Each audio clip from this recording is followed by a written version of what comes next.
बहू रानी, तुम्हारी शादी के बाद ननंद नंदोई पहली बार आ रहे हैं घर। कोई कमी ना हो, ध्यान रखना। लेकिन माँ जी, मेरी भी पहली राखी है। मेरा भाई खास तौर पर छुट्टी लेकर आ रहा है। मेरी शादी के बाद भी उसे फौरन जाना पड़ा था। प्लीज मम्मी जी, मुझे भी जाने दीजिए। 20 साल से तो राखी बांध रही थी ना, 1 साल नहीं बांधोगी तो क्या भूचाल आ जाएगा? खत द्वारा भेज देना और उसमें लिख भी देना कि अगले साल आके राखी बनवा ले। भगवान के नाम पे उसे कह देना कि यहाँ पर ना आ जाए। वो आ गया तो तू उसी की खातिरदारी करेगी। वो मेरी बेटी दामाद को कौन पूछेगा?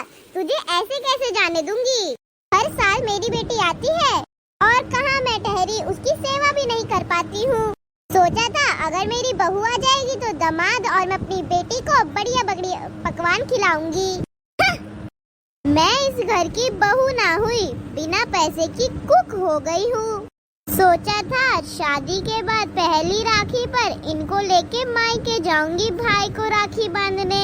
लेकिन यहाँ तो सासू माँ तो पकवान बनाने के चक्कर में है। किसी को तो मेरी फिक्र ही नहीं है कि मेरी भी पहली राखी है शादी के बाद। चल कोई नहीं, रक्षाबंधन पर नहीं जा पाऊंगी, भाई दूज पर चली जाऊंगी, जाके टीका ही लगा दूंगी। हेलो, नमस्ते समधन जी, मैं रिया की मम्मी बोल रही हूँ। जी बताइए, आप हमारी बेटी को कब भेज रही हैं? रक्षाबंधन का त्योहार आ रहा है।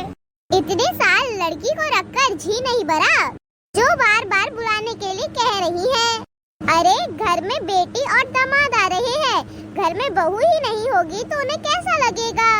ठीक है बहन जी, कोई बात नहीं, जैसा आपको ठीक लगे। मेरे मायके से कोई लोग आता है तो ये लोग सीधे मुंह बात ही नहीं करते हैं, सबके मुंह फूल जाते हैं। और देखो बेटी और दामाद आ रहे हैं तो सब लोग उछल रहे हैं खुशी के मारे।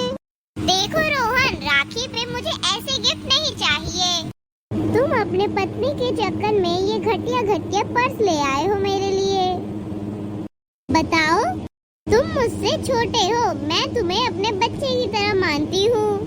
ऐसा पर्स लाए हो अपनी बहन के लिए राखी पर गिफ्ट देने के लिए? हमारी इतनी भी औकात नहीं है क्या कि तुम अपनी बहन को रक्षा बंधन पर कुछ अच्छा सा तोहफा दे सको? और भाभी, आपने कितना बेसुआद खाना बनाया हुआ था। आपके नंदोई क्या सोच रहे होंगे? आपको खाना भी नहीं बनाने आता क्या ढंग से? बेटा अब क्या ही बताऊं, हमारी तो आदत पड़ गई है, जैसा भी बना देती है खा ही लेते हैं हम लोग। अभी तो ये हाथ पाँव चल रहे हैं तब ये हालत है, बुढ़ापे में पता नहीं क्या होगा। दीदी, अगर आपको मेरे हाथ का खाना बेस्वाद लगता है और माँ जी भी जैसे तैसे पेट भरती है तो एक काम करिए, अब से खुद ही खाना बनाकर खाइए। मैं जा रही हूँ अपने मायके राखी का त्योहार बनाने। अब आपका तैयार हो गया, देख रही है ना बेटा, छोटी सी बात का पतंगड़ बना रही है। पता नहीं कैसे संस्कार दिए हैं इसके मायके वालों ने। सच बताऊं मम्मी, अब तो मेरा इस घर में आने का मन भी नहीं करता। हाँ तो आती ही क्यों है, दूसरों को त्योहार बर्बाद करने के लिए। बहू, इसके आगे और बोले तो मैं तेरी जुबान खींच लूंगी। तू भूल रही है, तू मेरी बेटी से बात कर रही है। मम्मी जी, ये रक्षाबंधन का त्योहार दिखावे का त्योहार नहीं है और ना ही इसमें उपहार की कीमत देखी जाती है। ये तो भाई बहन के प्यार का त्योहार होता है। अरे यह पर्स दीदी को पसंद नहीं आया तो वह शांति से कह सकती थी, इसमें बवाल मचाने की क्या जरूरत थी? आपके बेटे कितने प्यार से दीदी के लिए पर्स लेकर आए थे। गुड़िया बेटा, गलती तेरे भाई की नहीं, जरूर इस भाभी की ही है। सच में इसी ने ही कहा होगा कि सस्ती सी साड़ी लेकर आना। हाँ माँ, मैं सब समझ रही हूँ। शादी से पहले मेरा भाई तो मेरे लिए महंगे महंगे गिफ्ट ही लाता था। दीदी मुझे एक बात बताओ, आप अपने भाई को राखी बांधने आई हो कि उपहार का कीमत देखने? तुझे पता नहीं है क्या कि मेरी बेटी कैसी साड़ी पहनती है? ये लो भाभी, मुझे नहीं चाहिए ऐसी पर्स। ये तो एक भाई का प्यार है अपनी बहन के प्रति, इसमें सस्ता और महंगा थोड़ी ना देखा जाता है। क्योंकि ये भाभी भाभी, मुझे माफ कर दीजिए। अरे बेटा, तू क्यों माफी मांग रही है? माँ, प्लीज आप चुप रहिए। इस उपहार के चक्कर में मैं अपने भाई का प्यार नहीं खोना चाहती। भाभी, आप मेरे बातों का बुरा मत मानना। दीदी, मैं आगे से बोल दूंगी आपके भाई को कि आपके लिए महंगे महंगे कपड़े लेकर आया करे। नहीं भाभी, उसकी कोई जरूरत नहीं है।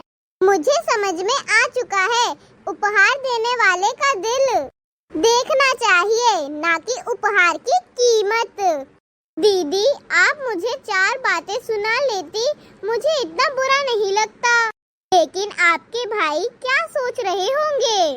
भाभी, गलती तो मुझसे हुई है, तो माफी भी मैं ही मांगूंगी भाई से। छोटा है तो क्या हुआ, दिल तो आखिर दुखाया है मैंने उसका, तो मनाना भी मुझे ही पड़ेगा। मेरी राखी की डोर कभी हो ना कमजोर, भैया दे दो कलाई, बहन आई है।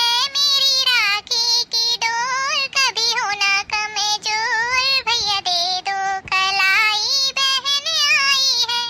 कितना रिश्ता है पावन, महीना भी सावन, भैया खा लो मिठाई, बहन लाई है। मेरी राखी की डोर कभी हो ना कमजोर, भैया दे दो कलाई, बहन आई है। नाता भाई बहन जैसे धरती गगन, दोनों ऐसे खिले जैसे एक ही चमन। मेरा प्यारा तू भैया, लेती हूँ बलैया दीप नेह की जलाए, बहन आई है। मेरी राखी की डोर कभी हो ना कमजोर, भैया दे दो कलाई, बहन आई है। तेरी लंबी उम्र फूल सा हो डगर, लग न जाए नजर कभी भी किसी की नजर। मेरी राखी की डोर कभी हो ना कमजोर, भैया दे दो कलाई, बहन आई है। मेरी राखी की डोर कभी हो ना कमजोर, भैया दे दो कलाई, बहन आई है। दीदी बस, और कितना रुलाने का विचार है? मुझे माफ कर दे मेरे भाई, मुझसे बहुत बड़ी गलती हो गई। अब जाकर समझ में आया है कि भाई बहन का प्यार क्या होता है। ये लो, अब जल्दी से राखी बांधो, कहीं ऐसा ना हो फिर मूड चेंज हो जाए। क्या भाई, तुम भी ना? चलो चलो जल्दी से राखी बांध लो, क्योंकि तुम्हारी भाभी को उसके मायके भी तो लेकर जाना है। हाँ हाँ भैया, बिल्कुल। साल में एक बार ही तो ये त्योहार आता है, भाभी को जरूर जाना चाहिए।